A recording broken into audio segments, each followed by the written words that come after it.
On today's Ask Zach, we're going to talk about Eric Clapton and the album that changed my life.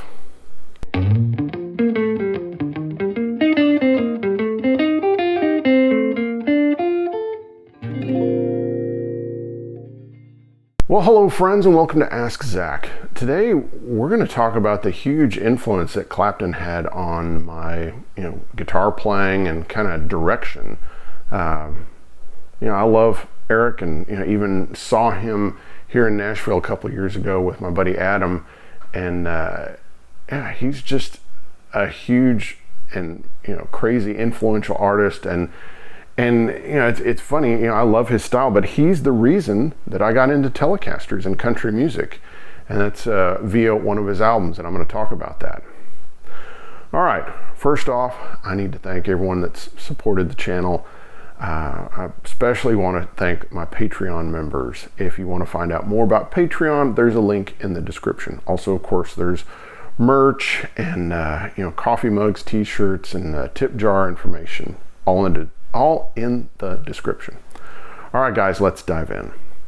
So, just briefly, I grew up in South Texas, and I grew up in a very I guess what you would call a very conservative religious environment, and we went to a Assembly of God church, and my father was not just an elder, he was the head elder, and while they didn't have a pastor, my father ran the church.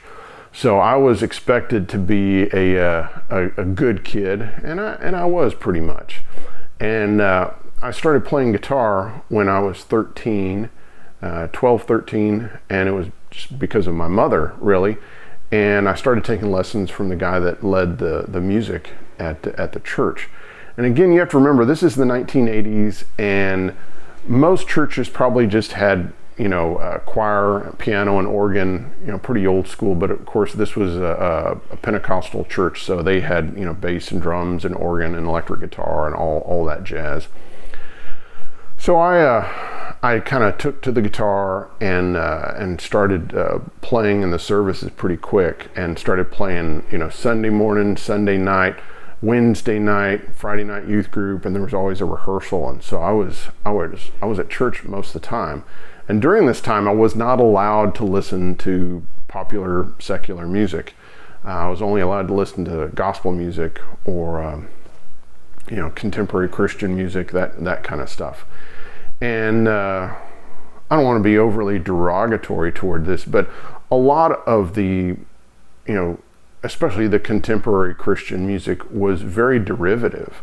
It was very much, it's like, if you like Madonna, you'll like so-and-so. They even used to have these kind of little placards in Christian, book and record stores, where it'd be like, if you like so-and-so, then you ought to listen to so-and-so. This is like their Christian alternative to some, pop act. And like one good example would be, there was a group that I listened to a lot called Petra. And I didn't know this at the time, but the Petra records that I was listening to, basically they sounded like Kansas. I mean, they even, they had the organ, the kind of the complex organ runs and the power chords and distorted guitar. I mean, it was basically kind of like Kansas, at least at that period of time. So I, continued on with that, and we had a drummer that had come down from Tulsa, and he was a grown man. He was a lot older than me, but he had played with Leon Russell and with Freddie King and others in kind of that Tulsa scene, and he was a great drummer. And he also had some really cool vintage guitars. He had a 61 SG Les Paul, and the early maroon red kind of SG with the sideways vibrola, and he had a Tweed Vibrolux, and he had a Bandmaster reverb that had been turned into a combo.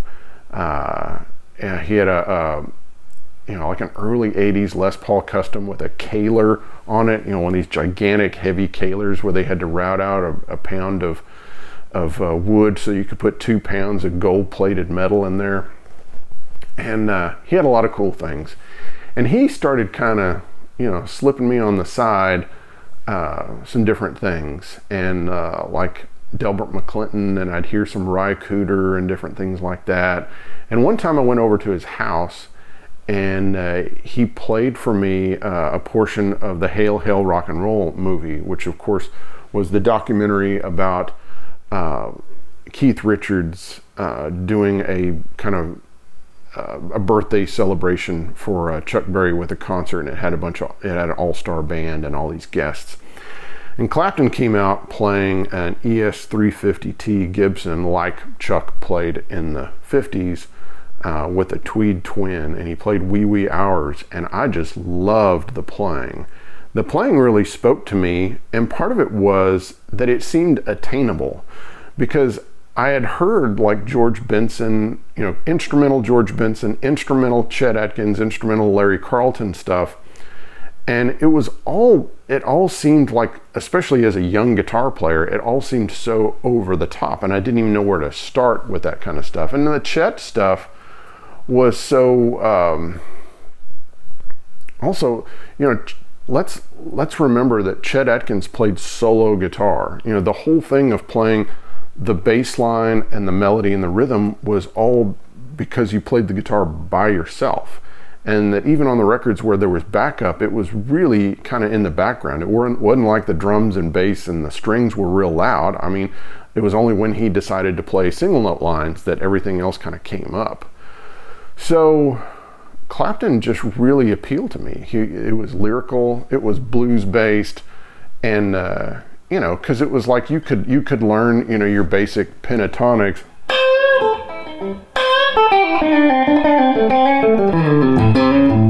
Yeah, you can,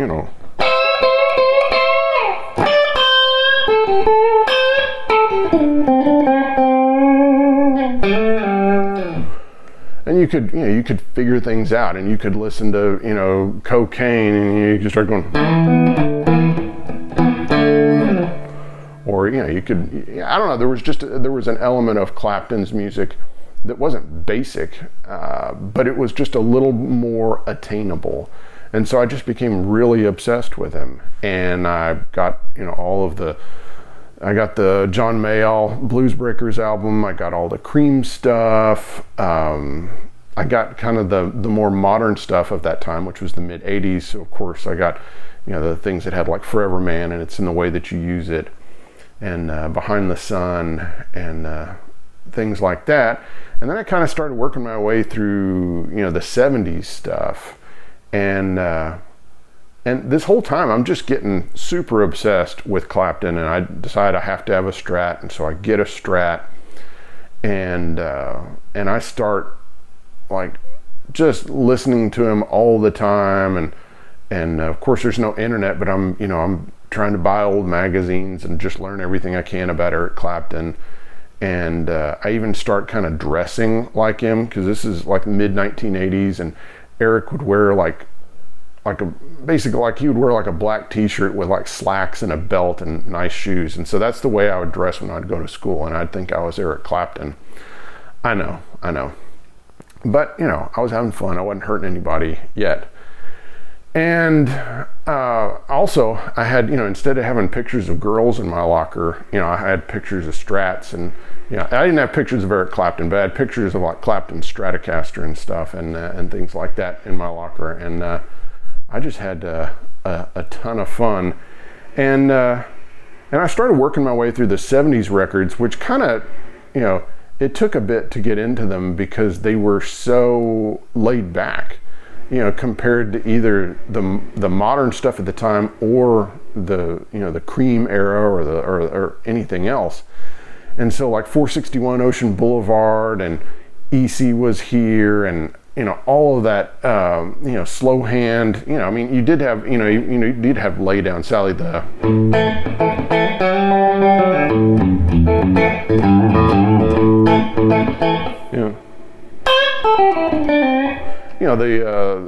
the JJKL era, where he was way into JJKL and kind of was also into Don Williams. And he was just really laid back during that time period. And it was interesting, but also there was a lot of like acoustic-y stuff like Promises and different things. I liked Hello Old Friend, which of course had Jesse Ed Davis playing slide with palm pedals on there. But then I got to the album that really, kind of messed me over and kind of led to where I am today, and that's the Just One Night album. And so that was a live album that was recorded in 1979 at the Budokan in Tokyo in December of 79.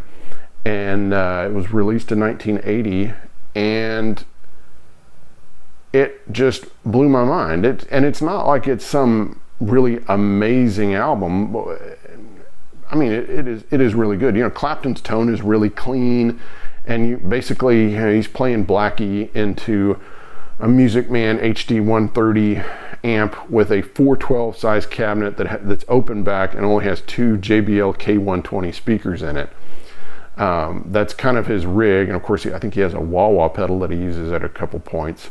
But his tone is pretty clean, and it's not, it doesn't have a lot of sustain to it, but it's okay.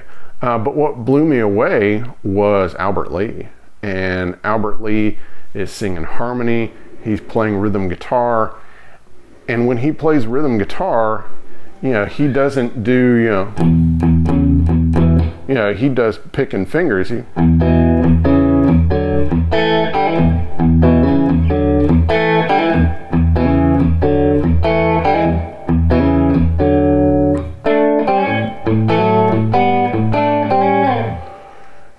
And he's just doing, and it was so interesting because, while Clapton's singing, there's this cool moving rhythm guitar part, going on, this cool comping that's going on. And I loved that. And so I was really drawn to Albert, and I loved his tone because, although he's using the exact same setup, the Music Man amp with the same open back cabinet with two K120 speakers, he just got a fatter sound, and I just loved his playing style. So immediately, as much as I loved Clapton, all of a sudden I had this second guitar player that I was really obsessed with, and so all of a sudden I was obsessed with Clapton and Albert Lee, and the Albert Lee obsession led me to Emmylou Harris, which led me to Ricky Skaggs and Rodney Crowell and Graham Parsons and the Byrds and the Flying Burrito Brothers and the Eagles and Merle Haggard and Buck Owens and the Louvin Brothers and all sorts of stuff. But it was Clapton that kind of, introduced me to Albert, which introduced me to all this other stuff. And, of course I had to get a Telly, especially a butterscotch one with a black pickguard like Albert was playing at that time. And I loved it. I loved it, and it just really changed my life, and became obsessed with the Telecaster. And I still love Clapton and love the Strat and love that style of playing, but the Telly really connected with me. But I still like, on a lot of gigs, I like to take a Telly and a Strat, and I still kind of think of them as Eric and Albert. It's kind of like, okay, do you want to play like Eric or do you want to play like Albert Lee? Okay, well that makes a decision on which one you're going to pick up. And it doesn't always work out, but that's kind of what I try to think. One little side note is that, of course, Clapton's had so many eras of his playing and his tone and gear and such, and I just wanted to hit on kind of quickly what my favorite era Clapton tone is. Now, a lot of guys like, the Blues Breaker, the Burst with the little Marshall 212, or they like Cream, the 412 Marshalls with the SG or the 335, or some guys like the Layla stuff with the the Strat and the Champ. Some guys like the 70s laid back stuff and the Music Man amp and Blackie. And of course, there's other people that like the mid boost, lace sensor tone that he got on, Journeyman and such, which are great too. But my favorite is kind of a really short era of his kind of tone or his gear era, and that's in 1985. He was still playing Blackie, but he had stopped using the Music Man amps, and he had started using a Marshall JCM 800 with a 412 cab with EVs in it. And he had such a cool tone. And if you want to hear this sound, just Google or get on YouTube and search Clapton Live 85. And you'll get this whole concert that's in Hartford, Connecticut. And he's got Chris Stainton playing keyboards. He's got Duck Dunn playing bass. Jamie Oldacre's on drums. I think he's got Marcy Levy and another gal. I can't remember her name, but she ended up playing with Little Feat for a while, singing with Little Feat. And and then he's got a guitar player who played with Pink Floyd, for a while, and great player that actually plays some of the Albert stuff and things. But anyway, I love that era because he has this kind of cool, fat, kind of clean but dirty sound that I really find appealing, and I just liked it better than the chorused up or heavily distorted sound that you hear from him just like a year or two later, by the time he's doing by the time he's using the lace sensors and the mid boost. But I really love hearing him with just some simple effects, and that JCM 800 and Blackie is just a great sound. And so if you want to hear this era, you need to look that up. I think it's a great sound. And he plays Badge and Tulsa Time and Lay Down Sally and all sorts of stuff, and you get it's a great era.